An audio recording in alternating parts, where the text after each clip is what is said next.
On a beaucoup parlé de mémoire et de parfum, de points de vue très complémentaires à ce qu'on fait au quotidien, qui nous ouvrent sur des univers et des disciplines passionnantes. Mais aujourd'hui, enfin là maintenant, on va revenir finalement sur quid de mémoire et parfum du point de vue des parfumeurs. Et donc, du point de vue des parfumeurs, effectivement, une de leurs manifestations sur cette notion de mémoire et parfum, ça a été de créer cette institution, puisque l'Osmothèque a été créée par des parfumeurs et avant tout pour des parfumeurs. Donc, je vais vous parler de l'Osmothèque, qui est effectivement, et on s'est permis l'audace de dire pionnière dans la préservation du patrimoine olfactif, parce que depuis 30 ans, il y avait eu cette intuition un peu anticipée qu'il fallait se donner les moyens de garder la trace d'un patrimoine qui disparaissait et qui avait déjà disparu pour certains des parfums qui sont aujourd'hui ressuscités grâce à l'Osmothèque. Donc en 20 minutes, comment vous en parler très rapidement, vous dire déjà que c'est effectivement 30 ans de l'histoire d'un homme, l'œuvre un peu d'une vie, puisque Jean Kerléo, avec une équipe de parfumeurs de la STPF, qui aujourd'hui est la Société française des parfumeurs, a été à l'initiative de cette idée, moi que je trouve encore géniale 30 ans après, de se dire que on pouvait rassembler dans un lieu la mémoire d'une profession, celle des parfumeurs et de leurs œuvres, et qu'on pourrait venir sentir ce qui avait fait les grandes heures de la parfumerie et qui, pour des raisons diverses et variées, étaient plus forcément, j'allais dire sentibles. En tout cas, on ne pouvait plus les découvrir pour de multiples raisons. Donc, 2000 ans d'histoire, aujourd'hui, sont couvertes par les collections de l'Osmothèque. Des milliers d'ingrédients, des milliers de formules, des milliers de parfums, puisqu'on a plus de 5000 aujourd'hui. Parmi ces 5000, 850 disparus environ, qui sont très intéressants pour poser des jalons donc dans l'histoire de la parfumerie. Donc, on va partir dans ce voyage et vous sentirez quelques parfums juste avant le déjeuner, ça vous mettra en appétit. Donc, l'idée des fondateurs de l'Osmothèque, qui étaient donc des parfumeurs créateurs, qui travaillaient plus spécifiquement au sein de la commission technique de ce qui est aujourd'hui la Société française des parfumeurs, et ils classaient les parfums, ils les répertoriaient par rapport à tout ce qui sortait sur le marché. Et leur idée, enfin leur discussion tournait autour de se remémorer, de se souvenir d'un certain nombre de parfums qui n'étaient plus et qu'ils évoquaient chacun avec leurs mots, leurs souvenirs, leurs émotions. Et finalement, ils se sont dit que parler des parfums disparus, c'était bien, mais les sentir, ce serait encore mieux. Il y avait une dimension qui n'était pas dans le simple fait de verbaliser des souvenirs ou de mettre des mots sur ces parfums. Et donc, ils vont partir à la recherche de parfums disparus pour essayer de les rassembler donc dans un lieu. Je vais vous prendre un petit exemple tout bête, assez pragmatique. Si je vous dis, est-ce que vous vous souvenez de l'odeur du parfum de votre grand-mère adorée, de sa coiffeuse, quand elle se préparait pour, par exemple, aller au restaurant avec vous? Est-ce que vous arrivez à l'imaginer? Ou le premier aftershave de votre père, voilà, qui se préparait le matin avant de partir au travail? C'est compliqué. Et c'est compliqué d'en parler et d'échanger même avec les membres de votre famille. Et bien justement, l'Osmothèque, ça va permettre ça, de se remettre sous le nez ce parfum de grand-mère, ce premier aftershave, cette première émotion olfactive. Et c'est vraiment ça, l'idée d'apporter le volet olfactif à cette collection. Voilà. L'Osmothèque, c'est un concept unique, c'est une idée vraiment de génie, de se dire, on va créer une bibliothèque d'odeurs, de parfums disparus qui vont être refaits sur la base de leur formule d'origine. Et là, on touche quelque chose qui est vraiment la spécificité de l'Osmothèque, c'est-à-dire de refaire strictement ou au plus proche de la formule qui est toujours souhaitée être la formule d'origine des parfums. Et c'est ce que l'on souhaite présenter à l'olfaction, à l'Osmothèque. Donc avoir rassemblé et refait ces parfums sur la base de leur formule d'origine. Et c'est ça l'intérêt de cette collection, même si on verra plus tard que cette collection, elle est vivante et qu'elle s'enrichit tous les jours des parfums qui sortent sur le marché. Je vous ai parlé de Jean Kerléo et de l'œuvre de cet homme parce qu'il a vraiment porté sur les fonds baptismaux cette institution, même si évidemment il n'était pas seul. Je pense à Yuri Gutzat, je pense à Janine Mongin, je pense à Raymond Chaillan, Jean-Claude Héléna et j'en oublie, qui étaient à ses côtés pour monté cette vaste idée de créer ce conservatoire des parfums. Ils vont rassembler auprès de marques, auprès d'héritiers, d'ayants droit, un certain nombre de formules. On sentira quelques parfums tout à l'heure, et ils vont commencer à les refaire, et surtout à essayer de voir si en les refaisant 100 ans plus tard, par exemple, ou 150 ans plus tard, on retrouve la même émotion. La chance a voulu qu'ils aient la possibilité de faire tester leur travail, et immédiatement ils se sont rendus compte que ça fonctionnait. L'émotion était là, et les personnes qui avaient connu les parfums avant qu'ils disparaissent les retrouvaient parfaitement. Et ça les a convaincus qu'il fallait accélérer et qu'il fallait continuer à travailler donc dans cette logique. Donc Osmotek, Teke, Rangement, leur idée, c'était de faire à l'époque une espèce de bibliothèque nationale des odeurs. C'est le vœu pieux des fondateurs que finalement, à terme, on arrive à récupérer au sein de cette institution l'ensemble des formules de tout ce qui se créait ou s'était créé en parfum. Autant vous dire que la tâche était titanesque et pas tellement adaptée au fonctionnement de la parfumerie, en tout cas aujourd'hui, où la formule reste toujours un sujet secret et compliqué. Donc, ils vont créer cette association de parfumeurs, tout d'abord au service des parfumeurs, pour que les parfumeurs puissent avoir ce référentiel, cet outil qui leur permette de remonter dans la généalogie des familles olfactives, de retrouver ce qu'on appelle les chefs de file des différentes familles, et ils vont remplir tous ces trous pour arriver à réécrire d'un point de vue, enfin à ressentir d'un point de vue olfactif toute cette histoire de la parfumerie. Donc ce lieu va prendre la forme d'une association et avec une volonté d'être un conservatoire et non pas un musée. Donc même si aujourd'hui on nous appelle tous les jours pour nous demander si on peut visiter le musée, on ne peut pas visiter le musée. L'institution a été installée à Versailles sur le campus d'une école de prestige qui forme des parfumeurs pour le monde entier, qui s'appelle l'ISIPCA. Et cette école, via la chambre de commerce à l'époque, a immédiatement compris l'intérêt d'une institution comme celle-là et a immédiatement non seulement accueilli le siège et les équipes de l'Osmotek sur son campus, avec une place d'ailleurs assez privilégiée puisqu'elle est en plein milieu, elle est un petit peu une vitrine dans le hall principal de l'école, et a surtout contribué financièrement au budget de l'Osmotek, et encore aujourd'hui ça reste un contributeur très important de l'Osmotek, et nous sommes toujours 30 ans après hébergés à Versailles sur ce campus. L'ISIPCA, donc la Société française des parfumeurs, la FEBEA qui représente les marques a décidé de soutenir cette initiative, et puis un certain nombre de marques, de maisons de composition, partenaires, mécènes, adhérentes, qui vont participer à cette œuvre de grande ampleur, d'un premier parfum à un deuxième, à une dizaine, à une centaine. Donc aujourd'hui on arrive à quelques 5000 parfums dans les collections. Le lieu a immédiatement été voulu comme un lieu ouvert à tous les publics. Et ça, c'est important parce que c'est vraiment dans l'ADN de l'institution d'avoir un pied dans la profession et d'avoir immédiatement ouvert les portes secrètes, on va dire un peu, du monde de la parfumerie au grand public. Donc aujourd'hui, on est une des rares institutions à avoir à la fois un pied donc dans cette profession et un pied donc dans le domaine culturel, en permettant au grand public d'accéder à ce que l'on propose à l'Osmotek, à savoir découvrir, redécouvrir l'histoire de la parfumerie, l'histoire du parfum avec différents angles évidemment et différents niveaux de technicité en fonction des publics auxquels on s'adresse. Mais donc c'est vraiment aujourd'hui l'Osmotek une passerelle entre une industrie, un artisanat qui est devenu une industrie, et un monde, on va dire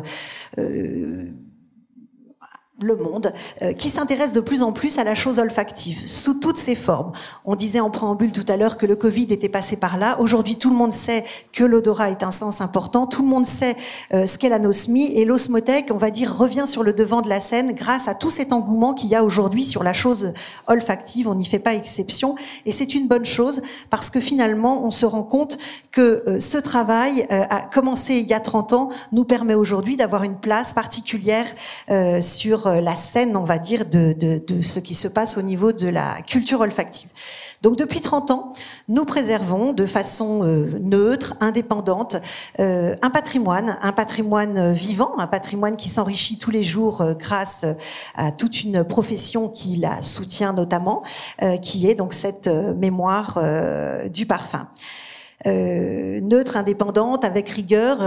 Pour rappel, nous sommes une association sous statut loi 1901, donc avec un intérêt, voilà, un intérêt général, avec une volonté de ne pas inscrire notre démarche dans une démarche lucrative. Donc c'est très important et ça nous donne des guides au quotidien pour nos actions. Nous intervenons auprès de différents publics. Évidemment, nous sommes un outil au service des parfumeurs. Nous sommes sa mémoire olfactive, mais nous sommes aussi un lieu de mémoire collective et culturelle, comme on l'a vu dans les interventions précédentes.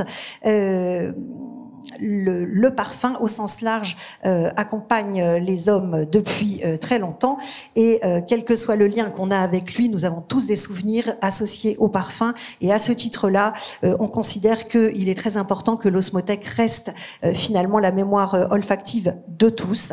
Donc quand on dit de tous, cela a pour conséquence qu'aujourd'hui, donc l'osmothèque est fréquentée par des professionnels qui viennent y retrouver des sources d'inspiration, qui viennent redécouvrir l'évolution de leur art. Comme tout art, la parfumerie se nourrit de ce qu'ont fait les ancêtres et de ce qui peut être fait en réaction, en rupture, en évolution. Nous préservons donc et valorisons cette collection. Nous transmettons et nous inspirons aussi. Alors inspirons, c'est plutôt pour les professionnels. Transmettre, c'est plutôt toutes les médiations culturelles que nous faisons pour le grand public notamment, qui vient donc découvrir un univers finalement qui jusqu'à peu de temps était assez secret et auquel il avait peu d'informations. Et ça, on doit rendre à l'osmothèque un petit peu cette idée d'avoir levé un petit coin du voile pour savoir ce qui se passait dans les laboratoires des parfumeurs, puisqu'il y a plus de 30 ans, les parfumeurs n'étaient pas du tout aussi médiatisés qu'aujourd'hui, on ne les connaissait pas, et donc immédiatement à côté des parfums reconstitués par l'osmothèque, l'idée était de faire découvrir qui en étaient les auteurs et de valoriser aussi ces créateurs de l'ombre.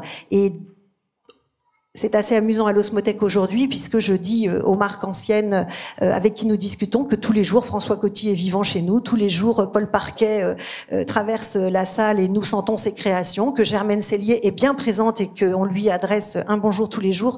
Donc tous ces personnages vivent au quotidien grâce à l'intérêt grâce à ce qu'on en fait et qui rencontre un intérêt grandissant. La troisième mission de l'osmothèque, on est en plein dedans aujourd'hui, rechercher et explorer. Et je pense que le mot exploration est presque plus juste que le mot rechercher, puisque l'idée de l'osmothèque, qui a toujours fait de la recherche de façon empirique, donc puisqu'elle a commencé à chercher des parfums et tout ce qui lui a permis de refaire des parfums, l'idée c'est aussi d'inscrire tout ce travail dans un monde plus vaste que celui de la parfumerie. Et donc, d'où l'idée de ce comité de recherche pluridisciplinaire qui va vraiment essayer de mailler ce qui se passe dans la parfumerie avec tous les univers connexes qu'on explore au fur et à mesure de cette journée de rencontre. Et évidemment, je le disais, au bénéfice de tous, parce que l'osmothèque, c'est tous les publics, on aura l'occasion d'y revenir. Donc, on va s'arrêter juste un instant sur chacune des trois missions, rapidement, pour vous les resituer. La préservation, c'est évidemment la première mission, la mission un peu régalienne de l'osmothèque. Préserver ce patrimoine, faire en sorte qu'il ne disparaisse pas, faire en sorte qu'on puisse le plus longtemps possible sentir les chefs-d'œuvre de la parfumerie, ces parfums qui ont marqué des époques, qui ont marqué l'histoire d'un art qui est en train de s'écrire et de se développer énormément. Et donc, il faut pouvoir retourner aux fondamentaux et remonter dans l'histoire pour les sentir. Préserver une collection de parfums, c'est quelque chose de compliqué. Les parfums, par essence, sont des choses évanescentes qui évoluent. Et donc, c'est une certaine gageure d'essayer tous les jours de les préserver dans un bon état de conservation. Je vous disais que les fondateurs de l'osmothèque, donc les équipes de parfumeurs et tous leurs partenaires autour qui les ont aidés pour cette œuvre de développement de cette collection, dispose de formules. Ces formules, alors c'est pas systématique, tous les parfums refaits pour l'osmothèque n'ont pas leur formule à l'osmothèque. En revanche, un certain nombre de parfums qui sont refaits à l'osmothèque le sont sur la base de formules qui nous ont été confiées et qu'on préserve avec toutes les garanties de secret professionnel auxquels on s'est engagé vis-à-vis des partenaires.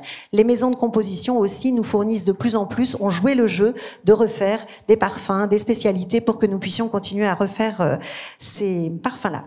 Le cœur de collection de l'osmothèque, c'est un cœur qui est très riche pour la période, on va dire 1880-1950, donc qui commence vraiment avec la parfumerie dite moderne.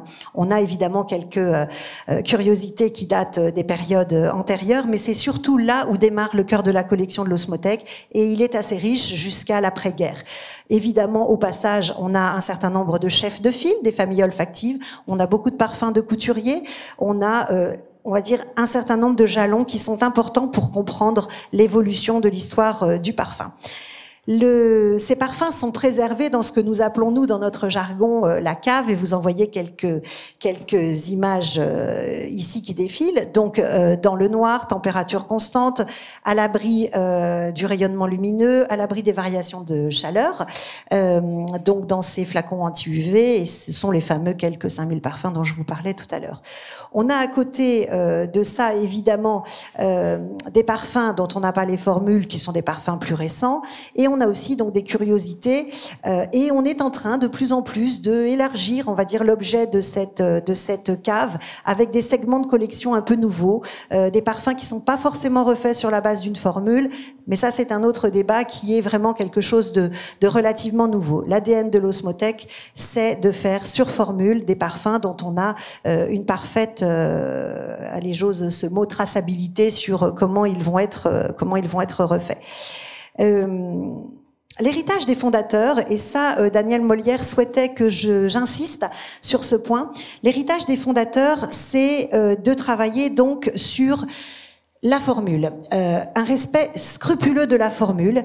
Alors, comme le disait régulièrement Patricia Nicolai, il y a des moments où il serait plus juste de dire au plus proche de la formule, parce qu'il peut y avoir une petite nuance, mais je ne vais pas rentrer dans ce débat-là aujourd'hui, et vous aurez l'occasion de parler de reconstitution historique ultérieurement, mais la formule, c'est la colonne vertébrale des reconstitutions de l'osmothèque. La formule et les ingrédients. Nous avons des parfums dont nous avons les formules qui ne sont pas refaits parce que nous n'avons pas les ingrédients ou parce que les ingrédients que nous avons ne sont pas de suffisamment bonne qualité ou fraîcheur pour que nous refassions les parfums. Donc il y a vraiment cette rigueur qui guide le travail aujourd'hui de Daniel Molière qui est en charge de ces travaux-là en interne. Et comme il me l'a fait écrire, l'absence d'interprétation simplificatrice. On entend et on a eu par le passé des repesées qui ont été faites et qui se sont trouvées finalement un peu loin de la formule d'origine parce que parfois c'est plus simple de transformer.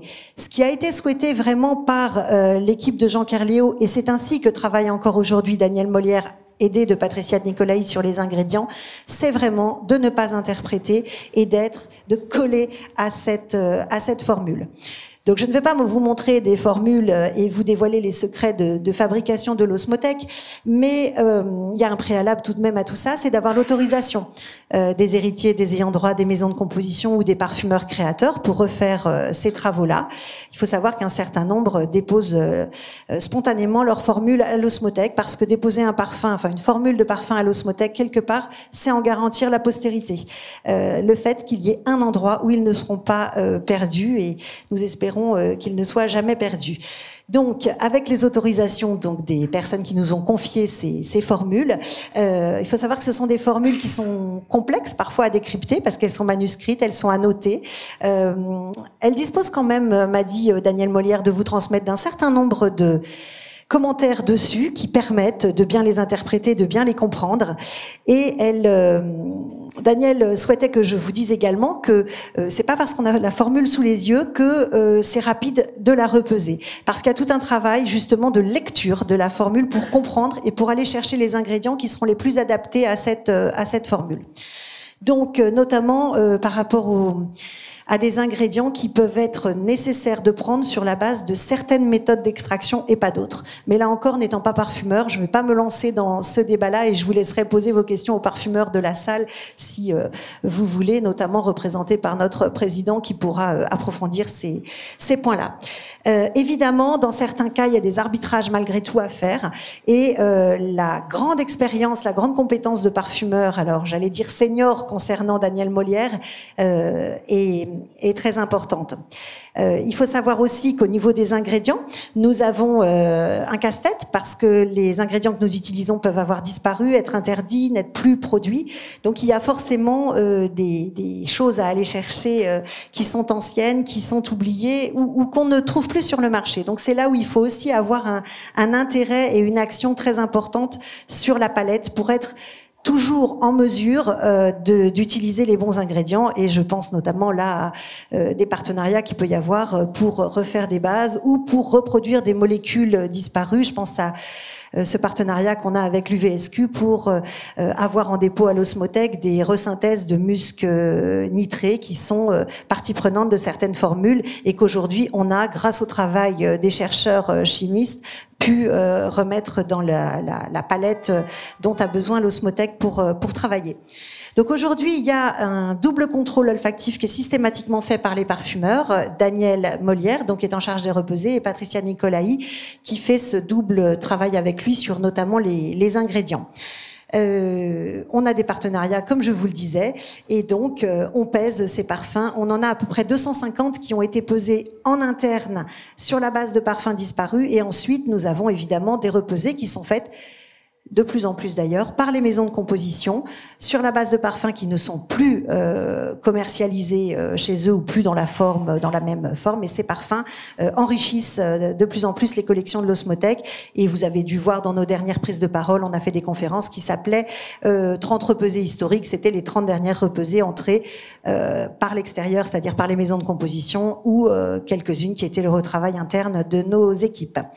Je vous laisse lire le protocole, respect du temps de macération, respect de glaçage, filtrage et stockage surtout, et c'est ça la différence entre nos parfums et des parfums vintage qui pourraient être avec la même formule à la base, c'est qu'ils sont immédiatement placés dans des conditions optimisées de conservation comme je vous les ai présentées précédemment. Donc on a fait revivre et on a ressuscité des parfums à l'Osmotec et c'est vraiment aujourd'hui ce qui fait la fierté de cette institution, c'est d'être une des seules au monde où on peut sentir certains parfums qui seraient sinon totalement oubliés. Donc ces repesées externes qui sont surtout à partir de la période post-1950 et puis beaucoup de choses sur les années 70-80 qui sont déjà oubliées, déjà disparues et déjà pour les jeunes étudiants qui nous fréquentent au quotidien, je pense aux étudiants de l'ISIPCA, c'est déjà l'antiquité pour eux quand on parle d'un parfum disparu des années 70. On ouvre aussi, comme je vous l'ai dit, à des nouveaux segments et on aura l'occasion, j'espère, à la prochaine journée de rencontre qui sera dans moins d'un an ou dans un an, de reparler de ces parfums qu'on appelle historiques. C'est-à-dire que dans notre jargon, un parfum historique, c'est un parfum dont on n'a pas les formules, qui est antérieur à la parfumerie moderne et qui mérite quand même d'être refait. Transmettre, c'est la deuxième grande mission de l'Osmotec. Les médiations olfactives que nous organisons, plus de 100 par an, auprès de tous les publics en France, et évidemment ailleurs dans le monde, puisque cette modeste institution, elle est invitée dans le monde entier à venir porter les couleurs de la parfumerie française, qui est une parfumerie qui a compté dans la parfumerie globale. Donc on présente cette collection, on la fait voyager, on la fait sortir pour que le plus grand monde puisse en profiter. Et donc, quand on sait la taille de l'équipe de l'Osmotec et que la majorité des personnes qui y travaillent le font sur la base du bénévolat, vous imaginez le rythme intense que l'on peut avoir avec plus de 100 interventions, ateliers, conférences par an. Évidemment, nous transmettons auprès de tous les publics et voilà, ça ce sont des exemples de thématiques olfactives que l'on peut réaliser à partir des collections. Cette partie transmission, elle est au cœur de l'Osmotec. Je vous disais qu'on transmettait à des professionnels et j'ai mis les étudiants sur la même slide parce que beaucoup à des étudiants de parfumerie ou de métiers connexes à la parfumerie. Je pense aux étudiants en luxe, en mode, je pense aussi aux étudiants en arômes, enfin tous les étudiants qui ont à un moment donné un lien avec le parfum et l'olfactif ont la chance de passer découvrir nos collections. Évidemment les professionnels, je rappelle que c'est un outil qui avait été pensé pour eux avant tout. Auprès de ce grand public, et le grand public, la partie visible de l'iceberg, c'est quand vous assistez à nos réunions, à nos conférences olfactives à Paris, par exemple, ou le samedi à Versailles, mais c'est aussi dans les écoles, dans les prisons, dans les EHPAD, dans les ambassades. Donc l'osmothèque a une vie cachée qui est très prestigieuse et qui se promène dans beaucoup d'endroits les plus inattendus. Quand nous nous sommes retrouvés en prison avec Isabelle, c'était une expérience, mais vous voyez jusqu'où va notre passion pour porter les couleurs de la parfumerie et surtout de cette institution que nous avons à cœur. Évidemment, les enfants, et de plus en plus, on nous demande des interventions pour des tout petits enfants, parce que qui dit Covid et dit rééducation olfactive pose forcément la question de l'éducation olfactive. Et donc ça, c'est un sujet qu'on commence à embrasser de plus en plus. Quelle éducation olfactive pour les tout-petits? Et l'osmothèque est naturellement consultée pour ça. Donc ce qui nous demande des brainstorming pour savoir comment on va pouvoir commencer à sensibiliser, à éduquer. Et c'est un sujet qui passionne tous les parents de l'osmothèque, puisqu'il y en a beaucoup. Les publics aussi empêchés, on nous demande d'intervenir auprès de gens qui sont porteurs de handicap, qui sont malvoyants, qui sont malentendants. Et tout ça nous demande aussi de réinventer les modes de médiation de plus en plus que nous apportons, sachant que tout ce qu'on raconte à l'osmothèque, l'idée c'est toujours, surtout et avant tout, de le faire sentir. La recherche, on va pas s'y appesantir aujourd'hui parce que c'est ce qu'on est en train de faire en croisant toutes les disciplines. Et je vous en ai déjà parlé précédemment dans la présentation. On a des projets, vous les connaissez, on a eu l'occasion d'en parler sur les réseaux sociaux et ce sont des sujets qui reviennent régulièrement à l'osmothèque. L'osmothèque, c'est une collection qui rassemble en un lieu. Aujourd'hui, le lieu où nous sommes est un peu petit, il est plus tout à fait adapté au développement de l'osmothèque. Donc, nous avons pour projet, avec d'autres associations partenaires, de trouver un lieu plus adapté, notamment à l'accueil du grand public.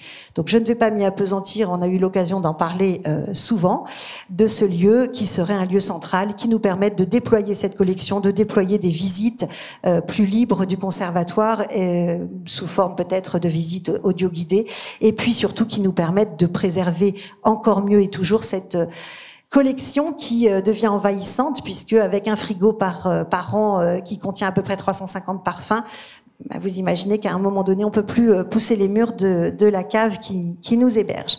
Donc cette gardienne d'un patrimoine olfactif, elle s'exprime à partir d'une collection.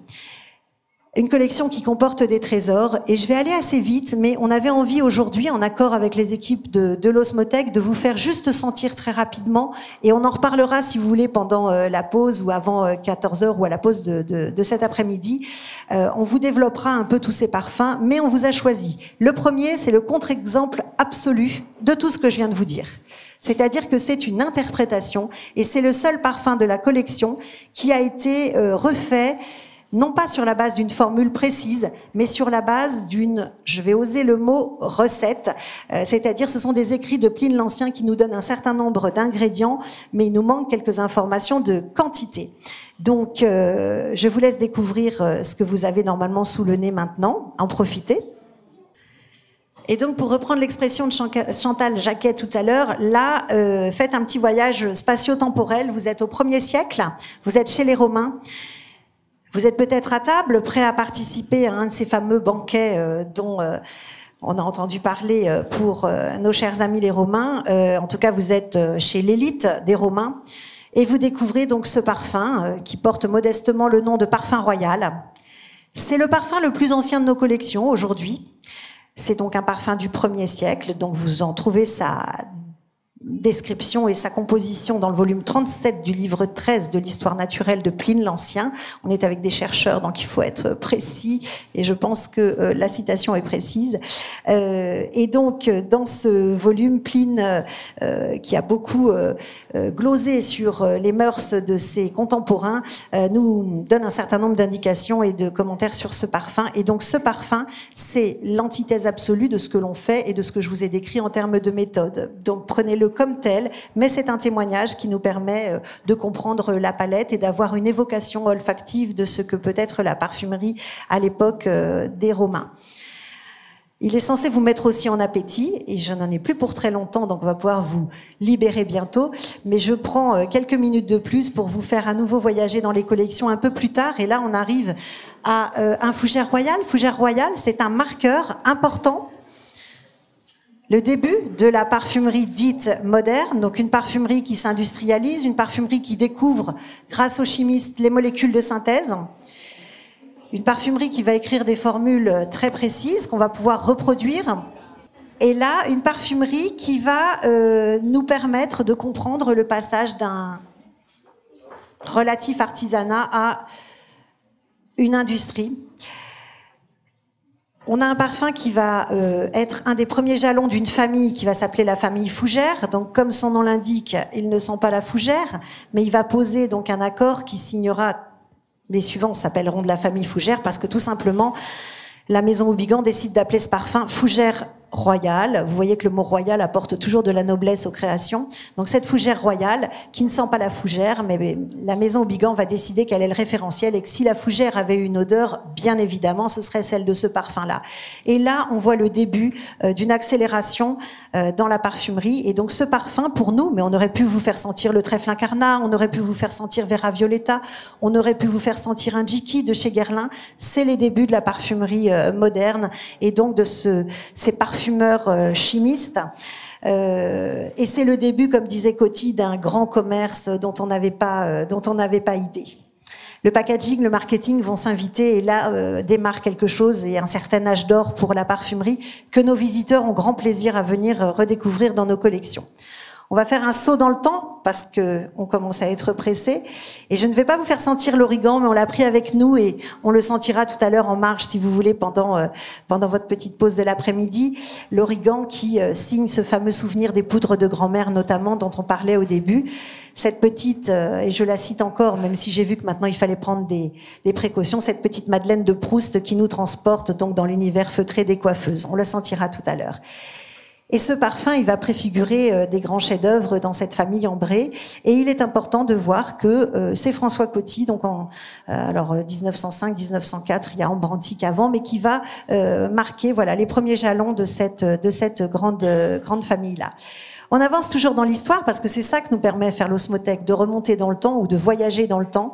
Et là, on va aller au début des parfum de couturier, c'est-à-dire contrairement à ce qu'on pense, c'est pas Gabriel Chanel qui a tout inventé entre couture et parfum, mais Paul Poiret, même s'il n'a pas signé de son nom, qu'il a appelé ses parfums les parfums de Rosine en hommage à sa fille, il va avoir l'idée que le parfum peut être un accessoire ultime de la parure féminine. Et il va proposer donc des parfums à ses clientes. Il va entretenir une sorte de mythe, comme le dit Isabelle Chazot, du parfumeur, du couturier parfumeur. Et ça va être le début, là aussi, d'un grand engouement des couturiers pour le parfum. Et ça ne se démordra pas puisque on a encore aujourd'hui tout couturier qui se respecte fait son parfum et la collection de l'osmothèque est pleine de parfums de couturiers. Vous sentez en ce moment le fruit défendu. Donc le fruit défendu, c'est un ovni au moment où il sort. Il a bénéficié d'un mauvais timing. Lancer un parfum en 1914, juste avant la guerre, ça n'est pas simple. L'appeler le fruit défendu, ça n'est pas simple non plus. En tout cas, c'est pas forcément un thème qui rassemble. Et cet ovni olfactif, il est intéressant parce qu'il va montrer que déjà en 1914, un parfumeur, Henri Alméras, a l'intuition qu'il peut se passer des choses intéressantes dans l'univers des gourmands fruités. Ça va pas marcher du tout. Il va tenter de relancer le parfum après la guerre. Ce parfum va tomber dans l'oubli complètement jusqu'à ce qu'il soit remonté à l'osmothèque. Le fait de le refaire à l'osmothèque et de pouvoir le faire sentir, ça nous permet de dire que non, les gourmands fruités n'ont pas été inventés dans les années 90. Que déjà en 1914, le génie, le talent, en tout cas créatif d'un parfumeur, avait le souhait d'aller dans cette veine-là. Et donc, c'est tout l'intérêt d'un conservatoire de parfums C'est ça, c'est de montrer que c'est pas le succès commercial ou l'importance de la marque qui fait l'importance de la création. Et on est très heureux, nous, de pouvoir dater le début de ces intentions de parfumeurs avec ce parfum. Alors peut-être qu'il y en a d'autres, mais en tout cas dans les parfums de cette époque-là qu'on a pu refaire à l'identique, il est un marqueur intéressant. Et c'est vraiment là, on est au cœur de l'intérêt de la collection de l'Osmothèque. Voilà, on aurait pu en prendre évidemment beaucoup d'autres parce que l'histoire de la parfumerie, elle est très longue, elle est très richement représentée à l'Osmothèque. Nous vous disions que c'était une collection vivante. Patricia de Nicolaï utilisait beaucoup ce mot-là, une collection vivante, parce qu'effectivement, c'est une collection qui s'enrichit tous les jours, qui a un pied dans le passé, certes, c'est son ADN, mais qui est surtout en train de préparer le patrimoine de demain, donc d'enrichir les collections, parce qu'on ne sait pas quand le Paul Poiret ou le Henri Almeras de demain retombera dans un parfum plus récent. Que vous dire pour terminer sur l'Osmothèque? Je reprends cette formule, encore une fois utilisée par la deuxième présidente de l'Osmothèque, parce qu'il y en a eu 3. C'est une institution stable qui garde ses présidents et que les présidents ont plaisir visiblement à diriger. Jean Kerléo, Patricia Nicolaï et aujourd'hui Thomas Fontaine, donc le 3e président de l'Osmothèque, qui on va dire, porte les couleurs de cette institution. Et c'est une institution qui aujourd'hui a largement dépassé son cercle initial, son cercle de la profession. Elle intéresse un public de plus en plus large, un public qui non seulement s'intéresse au parfum, mais de plus en plus s'intéresse à la chose olfactive. Je veux dire, on est parti de la parfumerie pour arriver au parfum de façon plus générale. Et les prochaines années risquent d'être assez charnières dans finalement ce que va conserver le conservatoire. On a dit qu'on était un trait d'union entre une industrie et un monde culturel. Et ce monde culturel, il est en train de s'enrichir d'énormément de choses. Pas forcément des parfums refaits tels que nous les refaisons à l'Osmothèque, mais des interprétations, des lectures un peu différentes de l'art, de l'histoire de l'art, de la littérature. Et donc, nous espérons que tous ces travaux convergent à un moment donné sur l'Osmothèque et que le fruit des reconstitutions, le fruit des travaux sur leur volet olfactif, et là j'englobe aussi, par exemple, un nouveau segment qui est l'art olfactif, nous espérons pouvoir préserver tout ça dans les années futur. On a déjà ouvert avec la nouvelle présidence un nouveau segment de collection qui est celui de la parfumerie fonctionnelle, parce que dans ces parfums-là, il y a des choses qui sont des marqueurs importants, intéressants et dignes de préservation. On parlait tout à l'heure des référentiels culturels avec Erika sur je crois. Donc voilà, tout ça est en train de bouger et fait de l'Osmothèque une institution particulièrement sollicitée et dynamique en ce moment. Et je m'arrêterai là pour vous libérer de cette chaleur étouffante et pour vous permettre peut-être de faire la première vraie grande pause et d'aller déjeuner. Je suis à votre disposition si vous avez des questions. Et sinon, on est là toute la journée, donc n'hésitez pas à revenir vers nous au fur et à mesure de la journée. Merci.